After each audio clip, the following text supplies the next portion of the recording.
Hello once again, wrestling fans. It's the ROB, the Real Bobby Munson, and I'm coming at you with the latest edition of Ring Respect Radio. But today on Ring Respect Radio, I wanted to kind of take this chance to go over some of my favorite matches of 2017. This is going to be kept strictly to WWE, as that is what has been my main focus other than my work with local promotion HIW and HIW Wildside.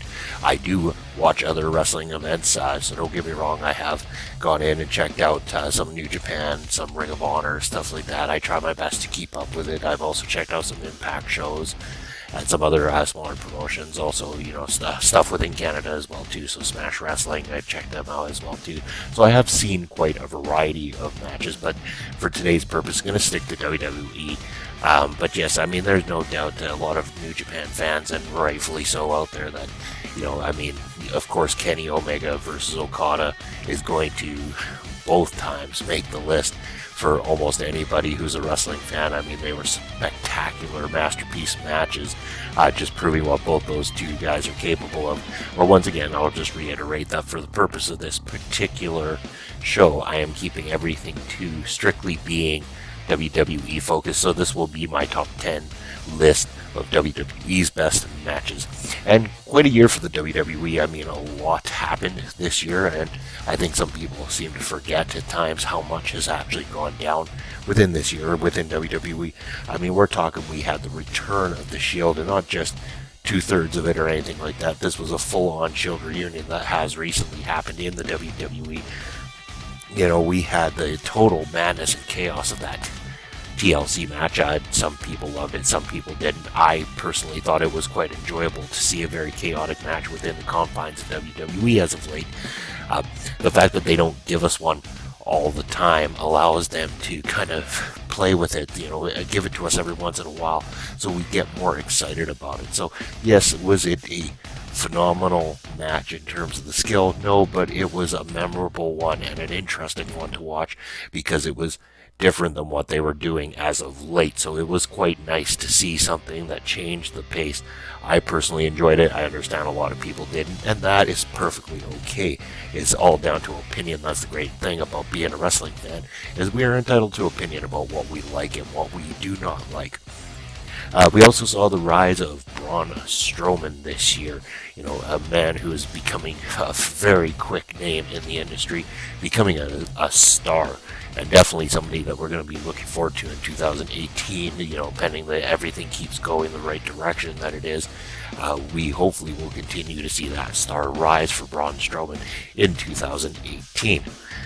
We also got the debut of Woken Matt Hardy. I think many fans had almost given up on the whole broken Woken gimmick for Matt Hardy coming along, so we just recently saw Woken Matt Hardy doing his feud with Bray Wyatt. Hopefully that will go well for both parties. I think that the total madness that can be created with both these two characters, if done right, could actually be a great long feud, something that could carry on for quite some time if done in a fun, interesting way. So I really hope that creative control is, strongly in the hands of Matt Hardy, and that they allow him to run with it, because I think they could be sitting on something special here, especially between these two individuals going forward into 2018. What about tag team wrestling this year, folks? Tag team wrestling had been sat very dormant in WWE. Not that it wasn't there, that it wasn't existing, but I mean, it just wasn't quite as impactful as it has been in the past and everything like that. So we saw a real rise, a lot of great teams coming through and stuff like that, a lot of great tag team matches, some of which can definitely make the list even coming up here too. So it was also a year where we saw two network specials that were geared towards the tournaments. Because earlier in the year, in January of 2017, we saw the United Kingdom tournament for the crowning of the United Kingdom champion. We also saw the Mae Young Classic as well too, which saw the debut of many new women's wrestlers who are going to hopefully be joining the roster soon as well too. So, a wonderful year in terms of things for WWE, definitely testing the waters with some new ideas, seeing where they can go with it, and hopefully we have a lot to look forward to in 2018 as a result of what's been built in 2017. So now let's get down to the list. This is the best of 2017 match list. And we're going to start things off with a little bit of an honorable mention because I feel the need to give an honorable mention here.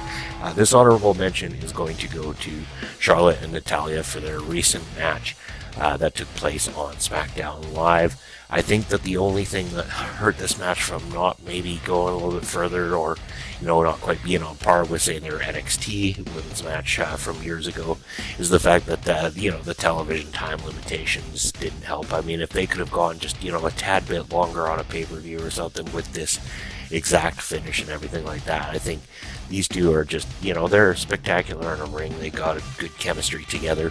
The two of them know how to put on a match together, and they certainly did that here. This was, an unexpected great match on, regular television, SmackDown Live. So props to both Natalya and Charlotte as you get an honorable mention going into the best of 2017.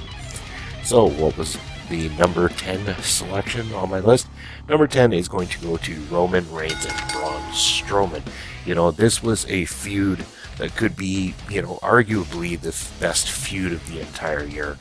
Roman Reigns, Braun Strowman, proving that the two of these guys can work so well together.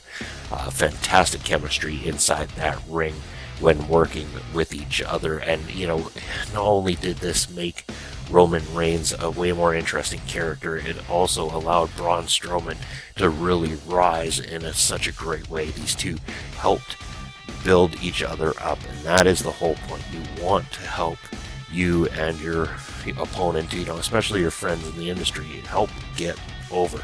So it was really nice to see these two capable of doing that. They had some great matches together, all of which were utilized perfectly. But I think the one at Payback really sticks out. Not only a great match, but all the chaos that ensued afterwards, I think was enough to get people talking. So that is the reason Roman Reigns versus Braun Strowman from Payback 2017 is going to make number 10 on the list. From there, we've got the number 9 selection, and number 9 on my list for best matches of 2017 is going to surprisingly go to AJ Styles and Brock Lesnar. And I say surprisingly because I have been so adamant since the return of Brock Lesnar that I am not a fan of the current run of him. I do not like his work. I do not like a lot of things about Brock in the sense I understand his place. I understand why they would want to book him. I mean, he has star power. He draws an audience. There's no doubt in anybody's mind that when you have an opportunity to book somebody of that caliber, you're going to take those opportunities. That's just good business. The thing is that Brock doesn't always get the best of matches when he is paired up with anybody anymore, and it seems that a lot of that might stem from the fact that he doesn't necessarily want to or feel comfortable working with certain people. He doesn't feel they're necessarily even on his level, for that matter, is how it feels as a spectator. I don't truly know what's going on inside the mind of Brock Lesnar, so it's hard for me to determine this. But yes, from there, can AJ Styles not get the best out of just about everybody, or is just everybody wants to work with him so bad that they'll make sure they put on their best for AJ Styles? Either way, we got treated to an excellent encounter and probably the best Brock Lesnar match that we have had since his return to the WWE. Now, I wouldn't say this was quite up there with, like, say, his match with Kurt Angle on WrestleMania or something, but I would say this is definitely up there as one of the better matches of Brock Lesnar's entire career when it comes to professional wrestling. So, kudos to both Brock Lesnar and AJ Styles. Brock really selling the calf crusher at the end there, I think, was, the icing on the cake to really see Brock show that he legitimately had a battle against this, a phenomenal individual in AJ Styles. Was a marvel to watch and totally unexpected. So for that, AJ Styles versus Brock Lesnar, this year's Survivor Series is going number 9 on the best of 2017 list. So what made number 8? Number 8 for me is going into the tag team division. We're talking about the Shield, we're talking about the Bar, we're talking about SummerSlam 2017. And a very, very well contested match, and we know, I could have picked just about any single one of the matches that these two teams have had because they have all been great, creative, interesting. But this was the moment, Seth and Dean getting that opportunity, getting that back in the ring and really, starting this whole movement of bringing the Shield back together. It was a marvelous thing to see. Wonderful matchup, surprisingly good. I mean, I know earlier in that day on the kickoff show we had the Usos and the New Day squaring off, and that was excellent and surprising too. Especially kickoff show match. Wonderful stuff. But it was this match that I had to put on number 8. I had Dean Ambrose, Seth Rollins of the Shield taking on the Bar. A fantastic match. With props to both teams. Year number 8 on this year's list of Best of 2017. So number 7 is going to go to a women's match, and this one is going to be the women's title match when it was Asuka defending against Nikki Cross, NXT, for Last Woman Standing. This match was chaos and a perfect example of how to properly use a stipulation match. The Last Woman Standing match here was done perfectly given the amount of time that it needed to develop properly. It was done well by both women involved. They had excellent, back and forth between them. At times you wondered, is this going to be it? Could Nikki Cross possibly put that defeat over Asuka? You just weren't sure, and that's what excites you about watching any match, is that uncertainty. What are we going to get? If you know for sure, you kind of tune out a little bit. You don't feel a need to watch, but we didn't have that in this particular encounter. Great encounter between these two women. Well deserved. Asuka and Nikki Cross making number 7 on the Best of 2017 list. Number 6, we're going back to an AJ Styles match. AJ Styles making the list a couple, maybe even a few times this year, but second time on the list for AJ Styles as he took on John Cena at the Royal Rumble. It goes without saying, John Cena, love him or hate him, has been, one of the top guys for a long time, and deservingly so. The man is a, workaholic, and he's done a lot of great things in the business. Say what you will about John Cena. He has done fantastic things for the WWE, and this encounter with AJ Styles was perfect. It was a great match. I loved it. This is where the list starts getting tough, because this was where we're down to the nitty-gritty. These matches really were the standout matches of 2017, and AJ Styles, John Cena, the Royal Rumble, that was a way to kick off the year.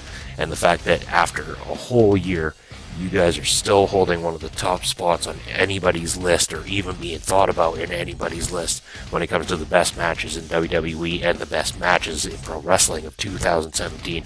Props to AJ Styles, John Cena, Royal Rumble. Number 5 on the list, we're going back to tag match.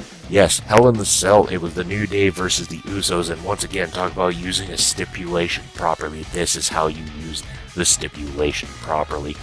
The cage, the cell itself, was used in proper ways without having to go in too much chaos with jumping off of the cage. But I mean, we're talking kendo sticks to pin people up against the cage.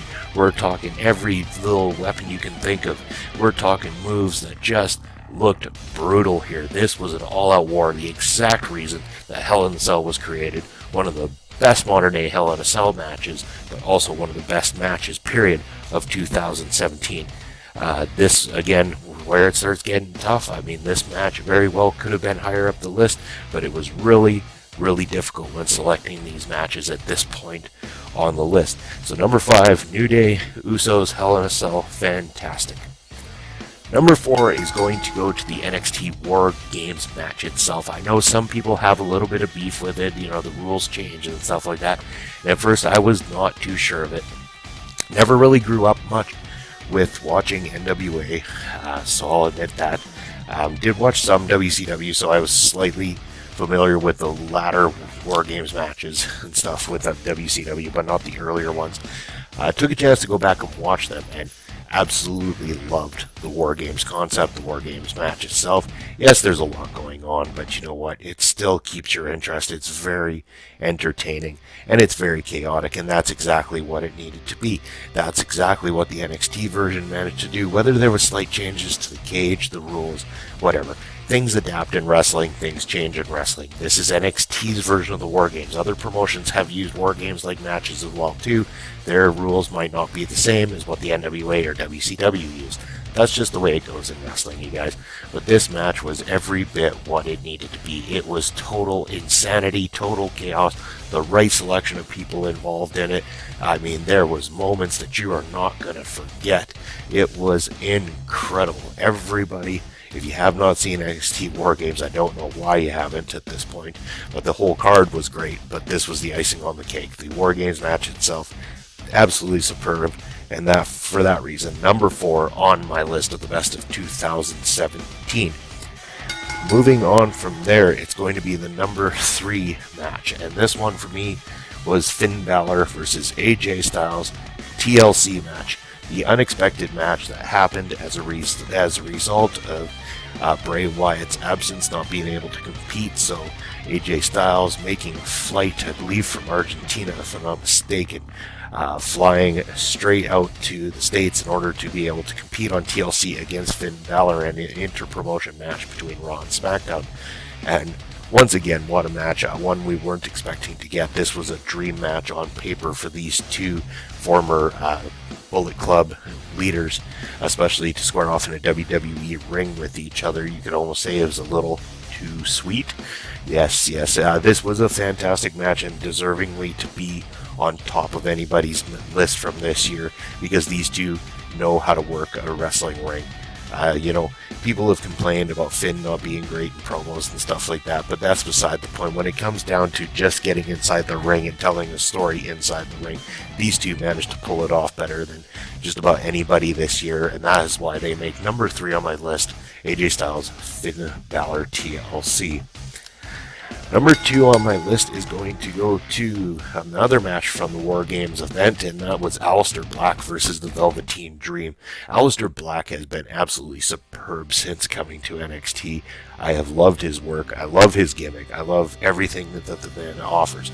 Velveteen Dream came on the scene, and what an interesting, unique take on this character that is being done. It is, something that's, you could make comparisons to things from the past, Goldust, stuff like that, but I mean, it's updated, it's got a little bit of a touch of Prince's look in there, but the Velveteen Dream is making it his own, and he's making it work. The feud was built up absolutely perfectly. It was absolutely superb the way these two built everything up, and then it led into the accumulation of this fantastic match, one that made Velveteen Dream an absolute instant star.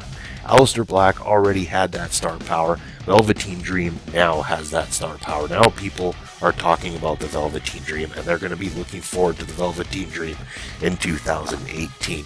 You can guarantee this one is going to be one to keep an eye out for. But this match was just absolute brilliance between the two. And then the finish of having Aleister Black finally say the Velveteen Dream's name and acknowledging him was the icing on the cake. The way you end anything like this, perfectly done. It made the two look like absolute stars there tonight. Number 2 on my list, Aleister Black versus the Velveteen Dream. So I think by now anybody who paid attention to 2017's got to know what's number 1 on the list. Number 1 on the list for me, and I knew this was going to be the case almost all year, Tyler Bate versus Pete Dunne, NXT TakeOver Chicago. That is my number 1 match of the year. There's no denying that UK wrestling is top notch at the moment. Fantastic stuff, and the UK tournament was total proof of that, and that finale between Bate and Dunne was incredible. But what was best about this one is there was no other matches before it. This was not tournament style. This was straight up one-on-one for that WWE United Kingdom Championship. We finally got to see these two go at it, and what a show they put on. And now we have got a fantastic, well, not that Tyler Bate wasn't a fantastic WWE UK champion, don't get me wrong, but Pete Dunne is so suiting to that type of role and that type of championship. He just feels like somebody that's going to be able to carry that title well and for quite some time and make people pay attention to it. He will grab their attention, and that is the best thing about it. So props Pete Dunne, Tyler Bate. You put on the match of the year in WWE, in my personal opinion. Again, what did you all think of this year's best of 2017? And let me know. I mean, I stuck to WWE, but I want to know what your thoughts are. So let me know in the comments below. What was your top 10 list of 2017? Whether it be all WWE, whether it be a mix with New Japan, or whether it be all New Japan, or Ring of Honor, and Progress, ICW, anything that you watch, let me know in the comments below. Give me a subscribe as well, too, because subscribes definitely help me out, and I appreciate it. And if you have a show of your own that you'd like to get a shout out for, just let me know. Let me know in the comments below what your show name is, and I'll give you a shout out on an upcoming show. So anyways, everybody, thanks for checking in, and have a good night.